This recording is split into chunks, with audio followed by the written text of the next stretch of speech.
2 minutes ago, something happened that most people won't understand until it starts hitting their wallet. Not a speech, not a press conference, not a dramatic announcement, just a quiet notice filed through aviation channels. But inside the airline industry, phones started ringing instantly. Because the message was simple, the sky just became political. For decades, pilots flying out of the United States barely had to think about the invisible highway stretching across the top of North America. If a plane was heading from New York to Tokyo, Chicago to Seoul, Dallas to Shanghai, the path was obvious. You go north, you arc across Canada, you cut through the polar corridor and drop down into Asia. That route is the reason long-haul aviation works the way it does. It saves fuel, saves time, and keeps ticket prices within reach for millions of travelers. Now imagine someone suddenly tightening that corridor, not closing it entirely. Just changing the rules enough that every airline executive on the planet has to stop what they're doing and start recalculating. That's exactly what happened this morning. And it didn't happen with fireworks. It happened with a policy adjustment issued by Canada that most people would normally scroll past without noticing. Except this time, the implications were enormous. Transport officials in Ottawa announced that overflight privileges tied to older agreements are being revised while the government reviews sovereignty and trade conditions. In practical terms, it means airlines from countries currently engaged in hostile economic actions toward Canada could face new costs and restrictions when crossing Canadian airspace. If that sounds technical, that's because it is. But inside the aviation world, technical language can translate into billions of dollars moving from one side of the ledger to another overnight. Think about how global flights actually work. Airplanes don't follow the straight lines you see on a flat map. The planet curves, and the fastest routes usually bend toward the Arctic. Canada sits directly underneath that highway in the sky. For generations, the arrangement between the two countries has been simple. American carriers cross the northern airspace efficiently, and everyone benefits from predictable logistics. But political relationships change the math. Over the past several weeks, tension between Washington and Ottawa has been building around tariffs and trade pressure. The United States signaled it was ready to impose new duties on key Canadian exports. Canada warned that it would respond if those measures went forward. Most observers expected the usual pattern: harsh rhetoric, backroom negotiations, eventually some compromise that both sides could claim as a victory. Instead, Canada chose something more subtle and much harder to counter. They looked at geography. When your country occupies the roof of a continent, you control routes that nobody else can easily replicate. Planes can technically go around, but doing so changes the economics of the entire flight. Longer distance means more fuel. More fuel means higher costs. Higher costs eventually show up in ticket prices, cargo fees, and supply chains. That's why airline executives reacted so quickly this morning. Within minutes of the notice circulating, analysts began calculating the potential consequences. Routes that normally glide across northern Canada might need to shift southward. Some flights could require refueling stops they previously avoided. Cargo schedules might stretch. Individually, those adjustments sound small. Collectively, they ripple through an industry that already operates on tight margins. And when aviation costs rise, the effects don't stay in airports. They move through the economy.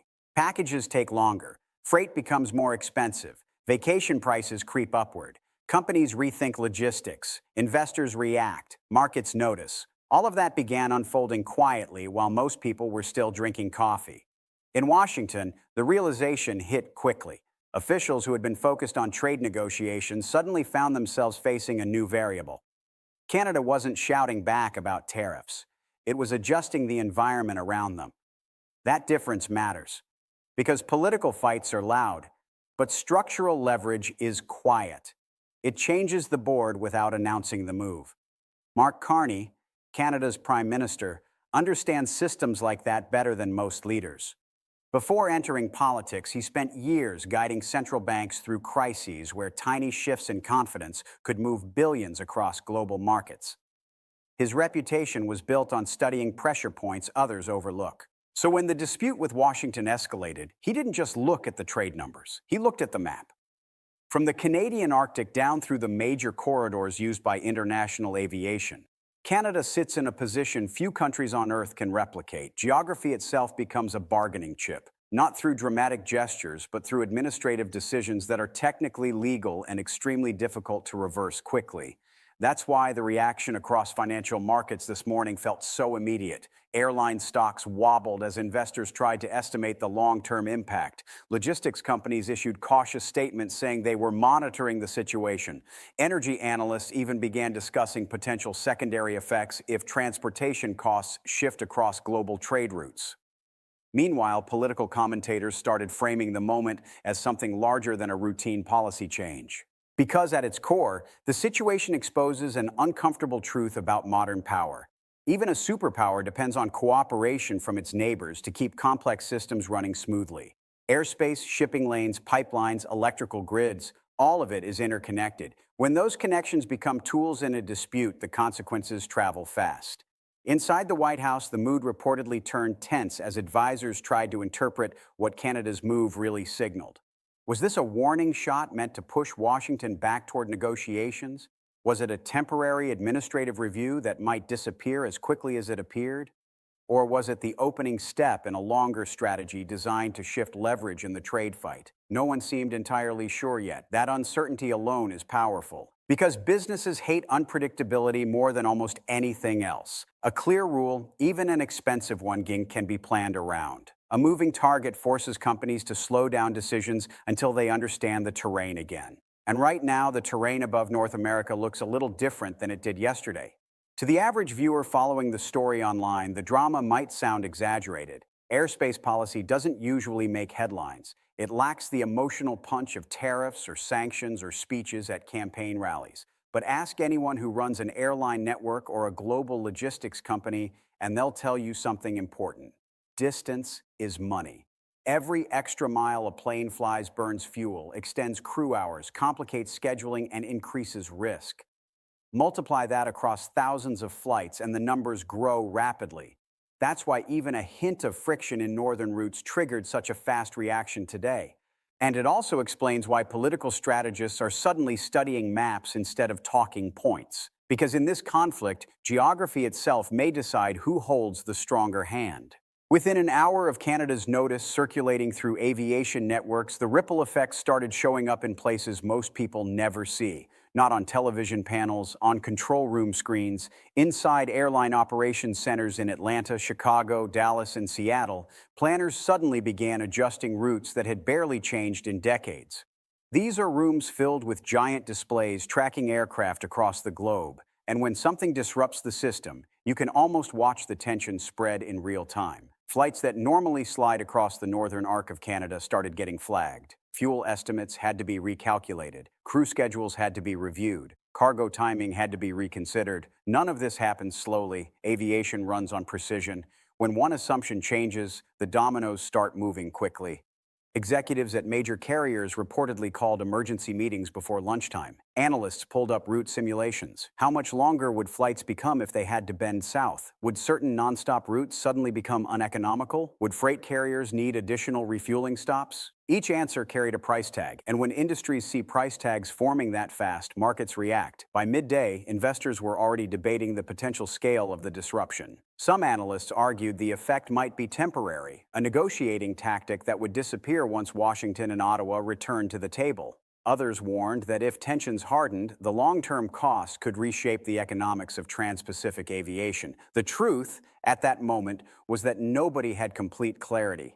But uncertainty itself has weight. That uncertainty traveled quickly from airline headquarters to logistics companies, from logistics companies to retailers, and from retailers to investors, because modern supply chains depend on predictable movement. Goods move across oceans, through airports, onto trucks, into warehouses, and eventually onto store shelves. If transportation gets even slightly more complicated, companies start calculating how to protect themselves. Sometimes that means higher prices. Sometimes that means slower shipping. Sometimes it simply means caution until the situation stabilizes. Meanwhile, political pressure in Washington was building from a completely different direction. For months, the conversation between the United States and Canada had revolved around tariffs. The administration believed it could push Ottawa into concessions by targeting key Canadian exports: steel, aluminum, lumber, industries important to Canadian revenue and employment. The assumption behind that strategy was straightforward. Canada needs access to the American market more than the United States needs Canada. But disputes between neighbors rarely stay inside neat economic boxes. Canada doesn't just sell products to the United States. It shares infrastructure, geography, and systems that both countries rely on.